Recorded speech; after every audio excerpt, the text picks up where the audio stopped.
बच्चों, let's read the question. The question says diagrams A and B indicate the shapes of leaf in larkspur and buttercup respectively. Choose the correct option. A. The juvenile and adult leaf of larkspur differ in size due to genetic and plant growth regulators. B.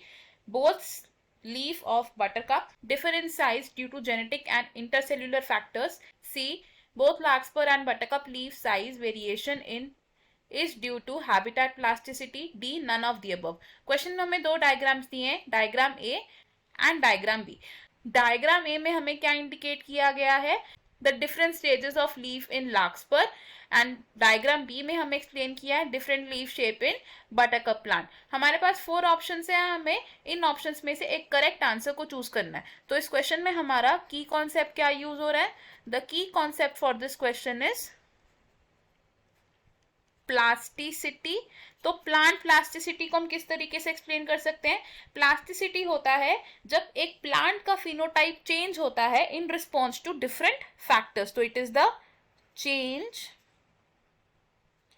In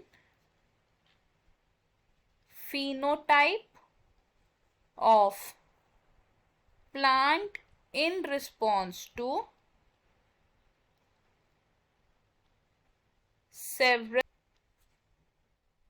several factors. और plasticity का एक example क्या हो सकता है?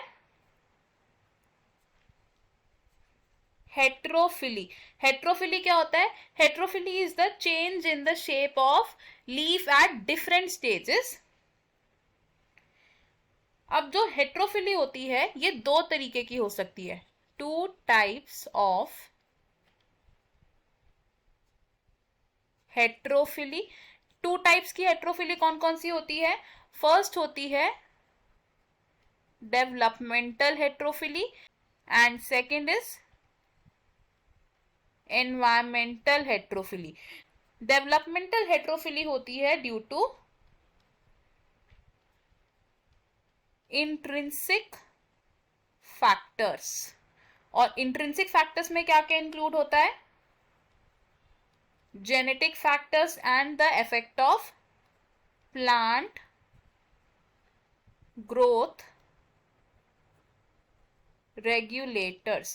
और अगर बात करें environmental heterophilia की तो it occurs due to extrinsic factors जैसे कि habitat.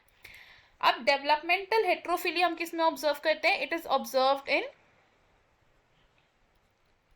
larkspur. लार्कस्पर में किस तरीके से हम डेवलपमेंटल हेट्रोफिली को ऑब्जर्व करते हैं?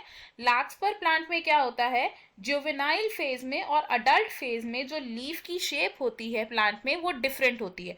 So different leaf shape in juvenile and adult phase. और अगर बात करें एनवायरमेंटल हेट्रोफिली की